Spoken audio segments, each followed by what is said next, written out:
Government ജോലി മേടിച്ചാലേ രക്ഷപ്പെടുകയുള്ളൂ, വിദേശത്ത് പോയി ജോലി ചെയ്താലേ ക്യാഷ് കയ്യിൽ വരുള്ളൂ, ഇങ്ങനെയൊക്കെ നടന്നാൽ മതിയോ, വേറെ ജോലിയൊന്നും നോക്കുന്നില്ലേ, ഇങ്ങനെയുള്ള ഒരു 100,000 ചോദ്യങ്ങളുടെ ഇടയ്ക്ക് നിന്ന് എൻ്റേതായ ഒരു ഡിസിഷൻ എടുത്ത് ആ ഡിസിഷൻ്റെ ഫലമായി എനിക്ക് വന്ന നഷ്ടങ്ങളും എനിക്ക് വന്ന ബെനിഫിറ്റുകളും ബാക്കി എൻ്റെ ലൈഫിൽ സംഭവിച്ച ചേഞ്ചുകളും അത് ഞാൻ നിങ്ങളോട് ഈ വീഡിയോയിലൂടെ പറയുന്നു. Hope you watch it.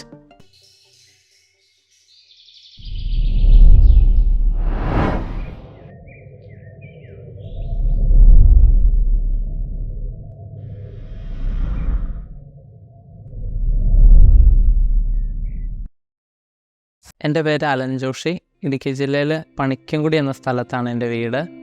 ഞാനിപ്പോൾ ഇവിടെ ഇരിക്കുന്നത് ഇടുക്കി ഇടിയിറച്ചി എന്നൊരു ബ്രാൻഡിലോട്ട് എത്തപ്പെട്ട ഒരു ചെറിയ സ്റ്റോറി ആയിട്ടാണ്, അതിൻ്റെ ആ ലൈഫ് സ്റ്റോറി ആയിട്ടാണ്.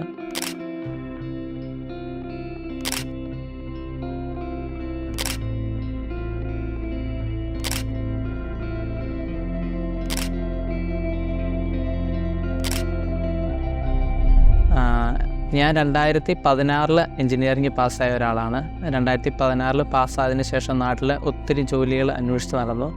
ജോലികൾ കിട്ടി, 2-3 ജോലികൾ കിട്ടി. പക്ഷേ എന്താ പറ്റിയെന്ന് വെച്ച് കഴിഞ്ഞാൽ ഇതിനൊന്നും സാലറി ഇല്ലായിരുന്നു.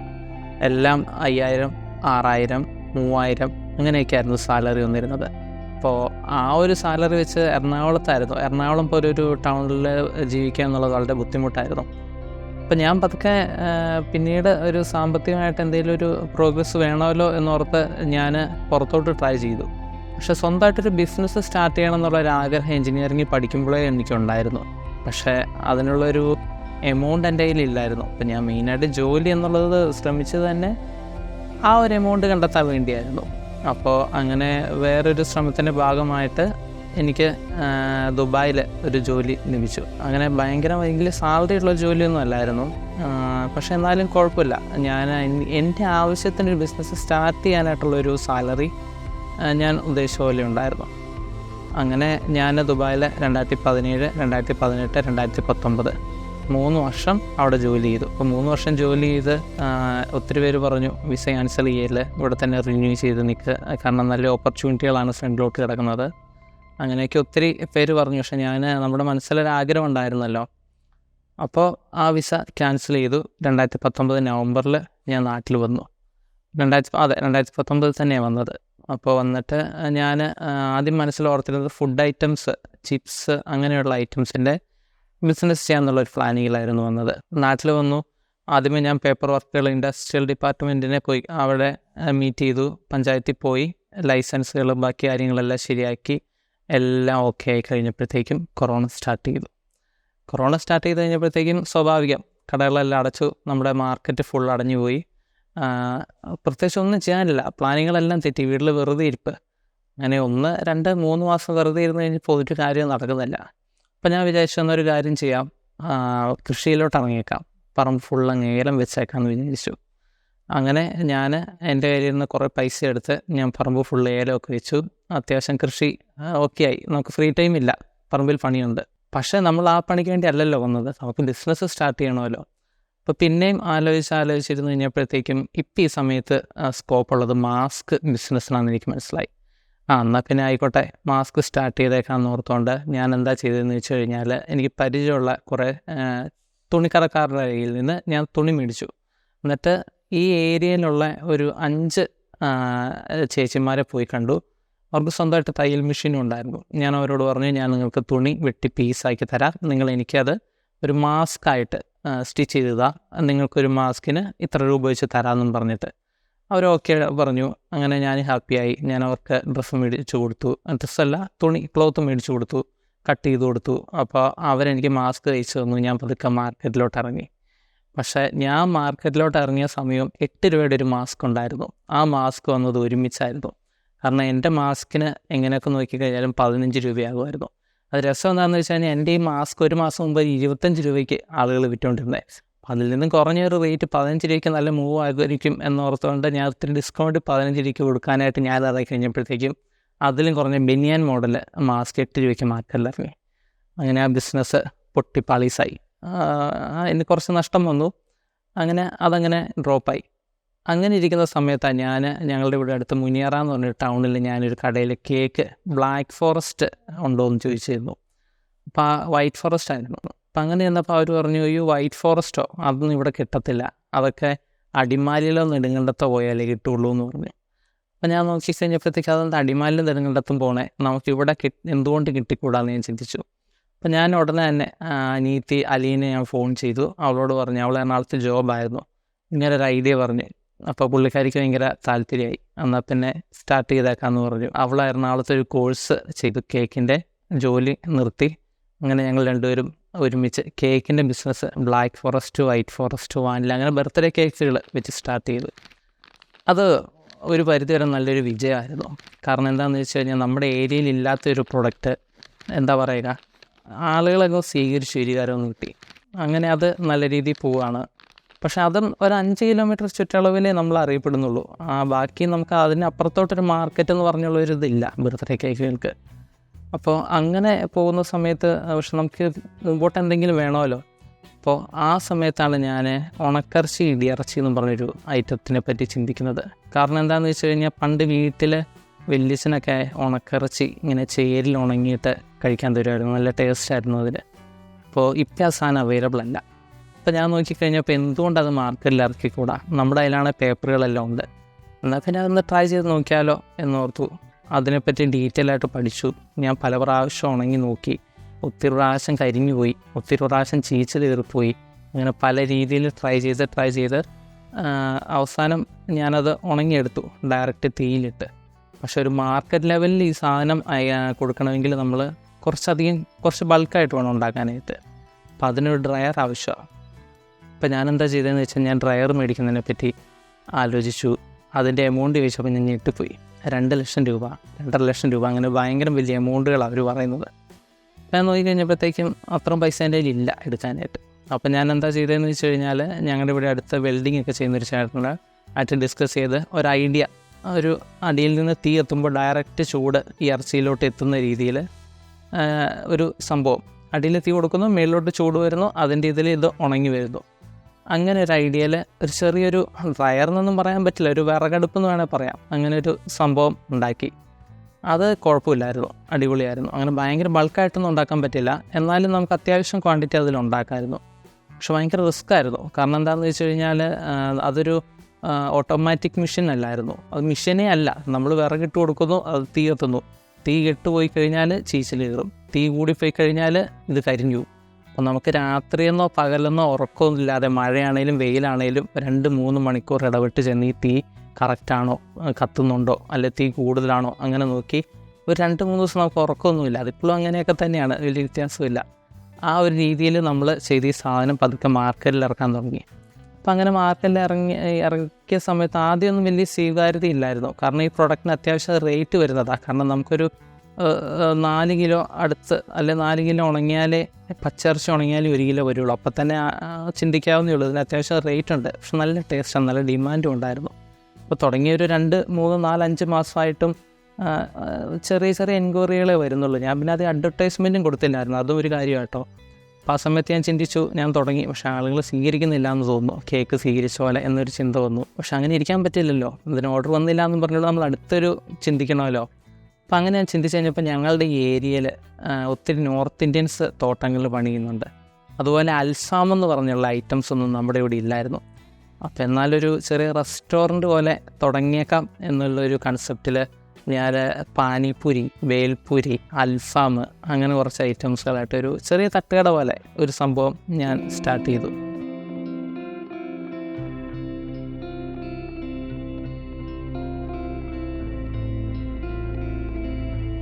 പക്ഷെ ഞാൻ അത് ഉദ്ദേശിച്ച പോലെ ക്ലിക്കായില്ല. എനിക്കത് ഒരു 2 ലക്ഷം രൂപയ്ക്ക് അടുത്ത് നഷ്ടം വരുത്തി വെച്ചു.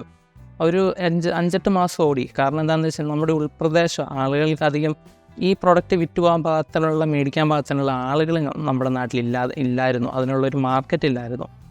പക്ഷേ ഇതിൻ്റെ ബാക്ക്ഗ്രൗണ്ടിൽ നഷ്ടമാണെങ്കിൽ ഞാൻ ഉണക്കറച്ചി ഇടിയിറച്ചി എന്നുള്ള ഐറ്റം ആളുകൾ ഓർഡർ പറയുന്നതനുസരിച്ച് ഞാൻ ചെറിയ രീതിയിൽ ഞാൻ ചെയ്യുന്നുണ്ടായിരുന്നു.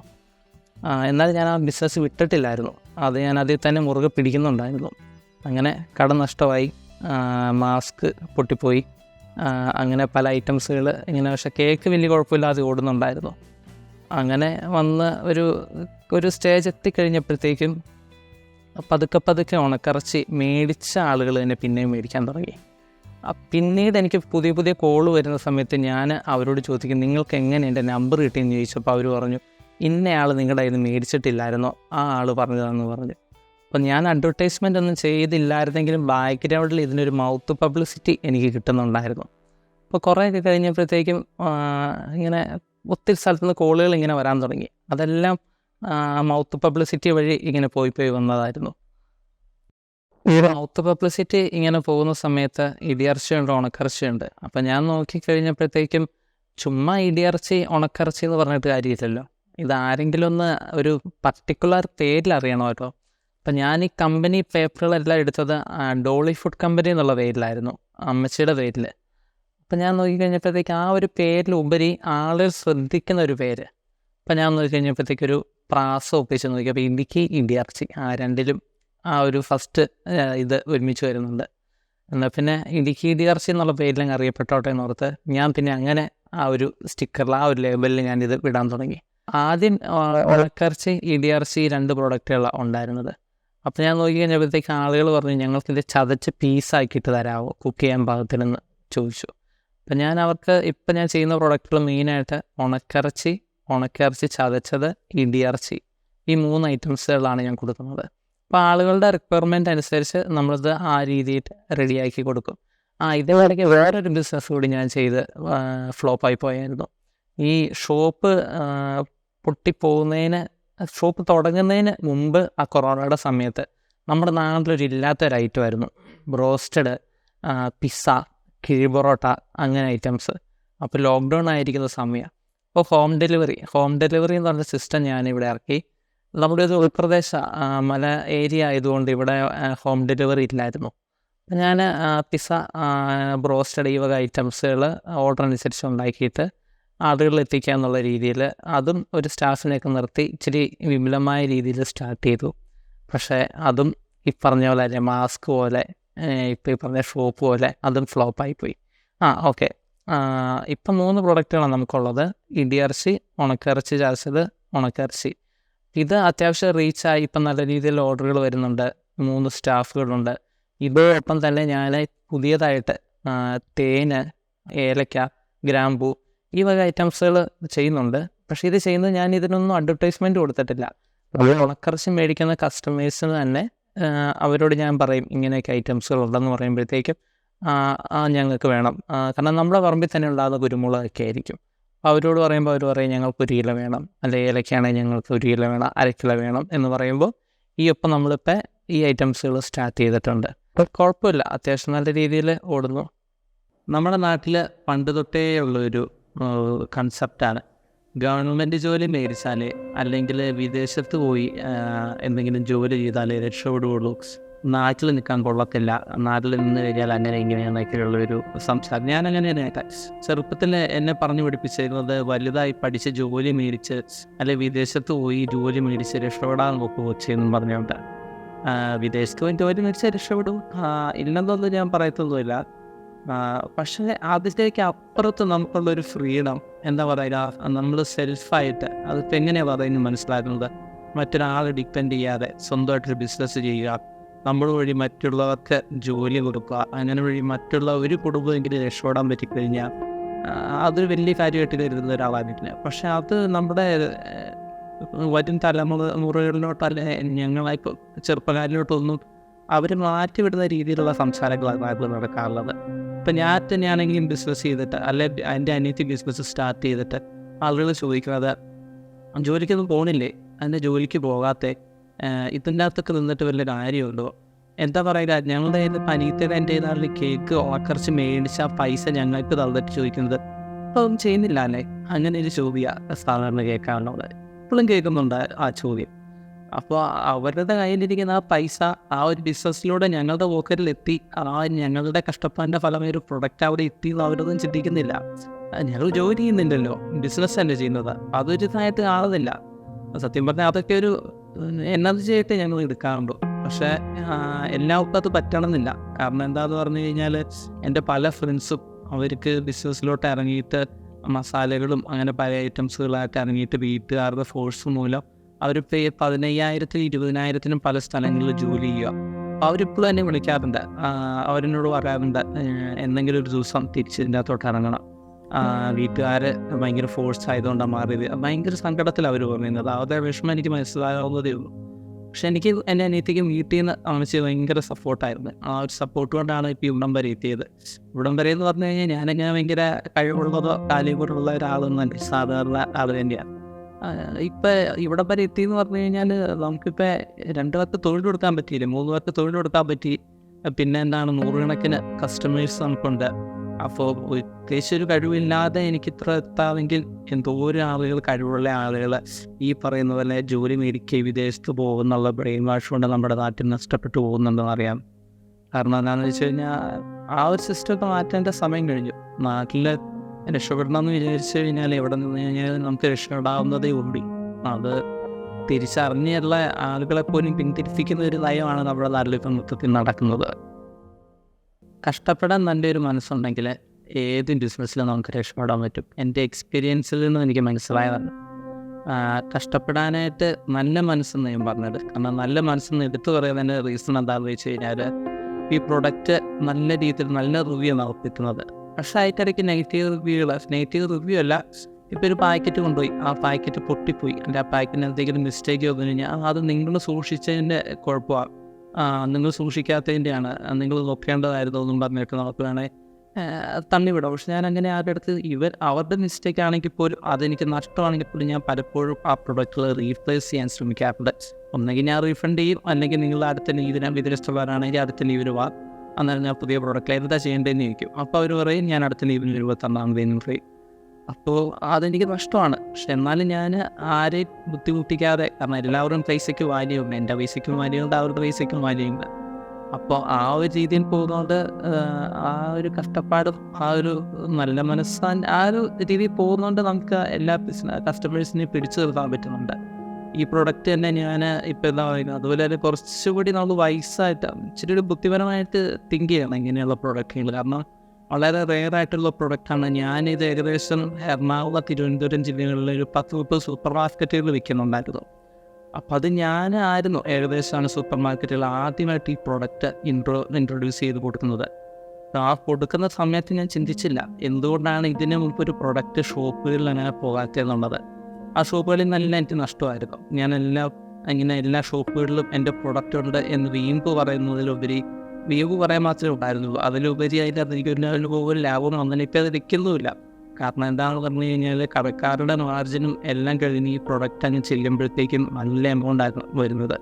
അതുമാത്രമല്ല, ഇതിന് പാക്കറ്റുകളിൽ ഇരുന്നിട്ട് കേട് വരാനും അങ്ങനെയൊക്കെ തുടങ്ങി. കാരണം നമ്മൾ സൂക്ഷിക്കുന്ന തന്നെ കടകളിൽ അവർ സാധനം അവർ സൂക്ഷിക്കത്തില്ല. അവർ വളരെ കെയർലെസ്സായി ചില കടകളിലൊക്കെ എലിയൊക്കെ വന്ന് തിന്നുന്നുണ്ടായിരുന്നു. അതൊക്കെ നമ്മൾ റിട്ടേൺ എടുക്കേണ്ട പറ്റുന്ന അവസ്ഥയായിരുന്നു.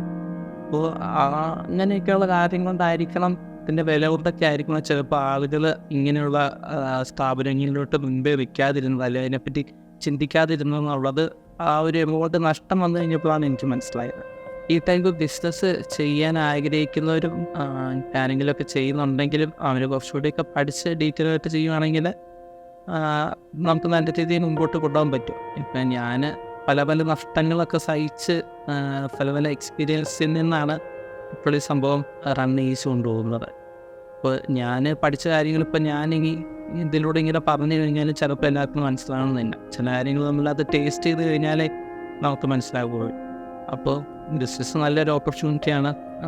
നമ്മൾ കുറച്ച് കഷ്ടപ്പെടാൻ നല്ലൊരു മനസ്സുണ്ടെങ്കിൽ എവിടെയാണെങ്കിലും നമുക്ക് രക്ഷപ്പെടാൻ പറ്റിയ നല്ലൊരു ഓപ്ഷനാണ് ജോലി എന്നതിലുപരി.